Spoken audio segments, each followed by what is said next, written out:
హిందూ సాంప్రదాయంలో శ్రావణ మాసానికి ఎంతో ప్రత్యేకత ఉంది. ఈ శ్రావణ మాసంలో ముఖ్యంగా వరలక్ష్మి వ్రతం, మంగళగౌరి వ్రతం చక్కగా చేస్తారు.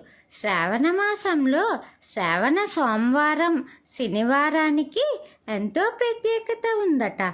ఈ శ్రావణ మాసంలో పెళ్ళైన స్త్రీలు ఆకుపచ్చ చీరను ధరించి, ఆకుపచ్చ గాజులను ధరించి పూజలు చేస్తే వాళ్లకు లక్ష్మీ కటాక్షం కలిగి వారి భర్త దీర్ఘాయుష్యు కలుగుతుందని నమ్మకం.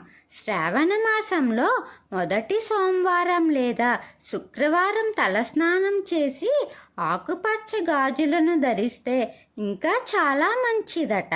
అవి పార్వతీదేవి వద్ద కానీ లక్ష్మీదేవి వద్ద కానీ పెట్టి తర్వాత ఆ గాజులను ధరించడం మంచిదని శాస్త్రం చెప్తుంది.